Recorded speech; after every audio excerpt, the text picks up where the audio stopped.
وطف ما شئت من بلاد العرب والعجم من بلاد الإسلام، لن تجد قوما يستوقفونك في نهارات رمضان إذا ما آذنت الشمس للغروب عنوة ليقطعوا عليك الطريق ليبسطوا موائد الإفطار ويبسطوا قبل ذلك قلوبهم. السودان هو ذلك البلد الذي أشعت عليه شمس حارقة حتى اسمرت بشرة إنسانه وابيض قلبه وفؤاده، ظاهره فيه السمرة وباطنه من ورائه الرحمة والبياض. السودان هو ذلك القطر العزيز الذي يشرف على 7 دول متجاورة، وصل من خلاله الإسلام، وانتشر مذهب الإمام مالك، وانتشر السلوك الحسن ومحبة النبي عليه الصلاة والسلام.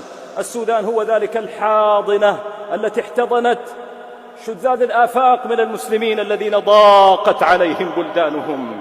الإريتريون لم تستوعبهم إلا السودان، الصوماليون في أزمتهم لم يستوعبهم إلا السودان، العراقيون في أزمتهم ومشكلهم لم يستوعبهم إلا السودان. وسلوا السوريين الموجودين هناك من الذي فتح لهم القلوب قبل البيوت؟ إنه السودان. سلوا أهل اليمن، سلوا كل بلد مسلم حلت به نكبة.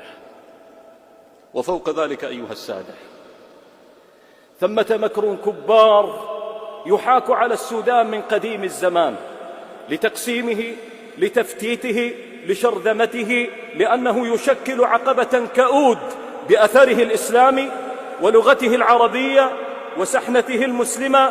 وهو قبل التقسيم الذي حل بالسودان بعد الكيد والمكر الكبار كان يحتل أكبر رقعة عربية على الجغرافيا، 2.5 مليون كيلومتر مربع.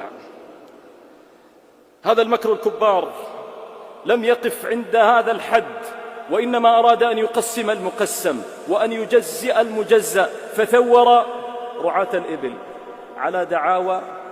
على دعاوى الإقطاعيات، ليبدأ بعد ذلك بحياكة ونسج قصص لا نهاية لها من التطهير العرقي واغتصاب النساء حتى يجد ذريعة لينفث سوسه في هذا البلد. وأنا أستدعي من ذاكرة السمك التي يتمتع بها جميعنا، أستدعي نظرية الفوضى الخلاقة. هل كان السودان من هذه معزل؟ لا. إن العالم الآخر يخطط لشرقنا سيسبيك جديد وتقسيم جديد بما يعرف بخارطة الدم لو كنا نقرأ. أيها السادة، حين تسمع عن القلاقل والفتن والحروب فابحث كما قال نابليون وغيره عن الاقتصاد. السودان 350